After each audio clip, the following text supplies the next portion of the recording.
help me on how not to scold and shout on my son, especially when he's not listening. Many things throughout the day. I'm getting really exhausted with school not reopening. Shraddha, my sweetheart, whatever we will put into the plant will grow exactly and give you back that. So for me, every child is like a plant. You nurture it with love, tomorrow the world will get more love. You nurture it with hurt, guess what? Hurt people, he will go around hurting the whole world because he was hurting from such a young age. So one thing first I want you to understand is what we put is what eventually the world will get. What kind of child do you want to raise? A one who's loving? Then you have to be loving towards him, right? Honestly speaking, one of the big claims I make is that I have barely ever shouted at my children. You know why? Because I don't go into their lives thinking that it's my job to fix them. I go into their lives saying that I have to create the platform and they have to blossom. Some flowers blossom late but have beautiful fragrance. Some flowers blossom early, which doesn't mean I will not teach them what they need to learn. But if I need to express my anger, I will sit down on my son's bed and say, you know what? Mama's feeling very angry. Mama's actually feeling very disappointed. She was expecting that you would have cleaned your room by now, but you haven't. Can Mama help you in any way to clean your room? Can you see how different this conversation is from the morning I'm telling you that you have to clean your room and you haven't done it till now. Now you watch, you're not going to get any TV. That's a very different way of bringing up your child. Now, what do we really need to work on? Our child or on ourselves if we have to control our anger? Who do we have to work on? Ourselves, right? That's the most important part. The more you work on yourself, the more emotionally stable and mature an adult you will be. Okay? Too many of us have become adults, but we haven't got emotional maturity. Emotional maturity comes from the fact that when you start to feel any negative emotion, are you able to handle yourself and respond to the situation, or do you move into reacting? If you move into reacting, then you are a 10-year-old child yourself, correct? And you're expecting the 10-year-old to be more mature than you. But if you are in the mode of responding, then can I tell you, you will start to build a relationship with your child which will be so beautiful, because now he no longer needs to fear you.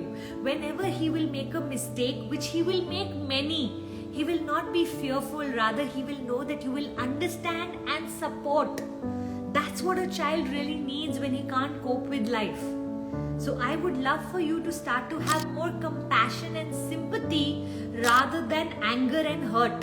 How is a 5-year-old, 6-year-old, 10-year-old, 15-year-old able to control so much of your emotions? That's like you giving the remote control of your emotions to your child's hand. If he's good, you are good. If he's bad, you are bad. No, we are the adult in this relationship, right?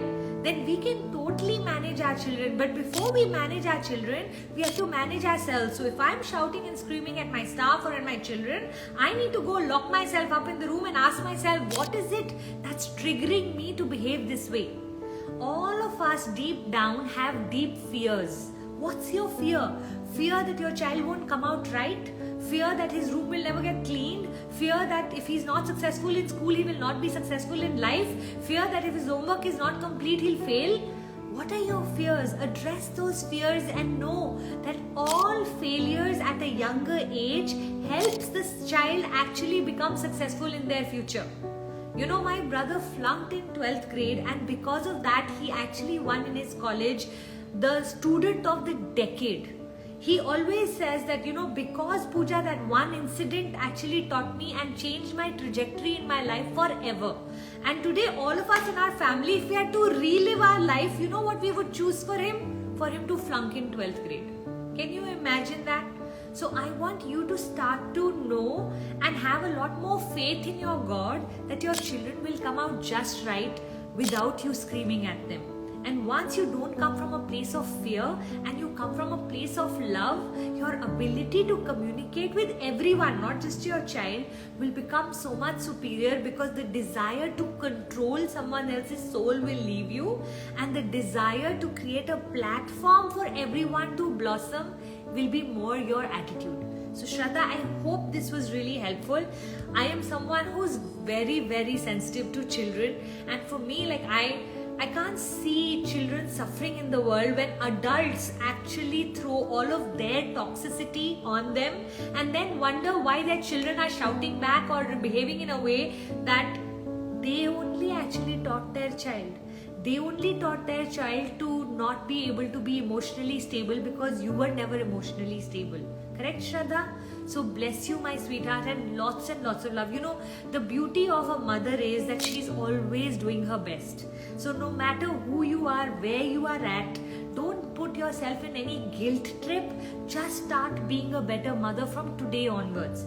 We are all trying our best, and then yet there is no guarantee that we will turn out fine. I mean, I remember not discussing parenting. Now my children are big, 21 and 18, and they're literally adults. But you know what? There was a time when I never used to discuss parenting because I was so scared. What if my own children don't come out right? Then who am I to say anything to anyone? Now that they have come out fine, I'm like, okay, I have a little bit of more courage to be able to share with all of you what I did right. And one of the things I did right was my children will be able to tell you, my staff will be able to tell you that they won't remember mom raising her voice.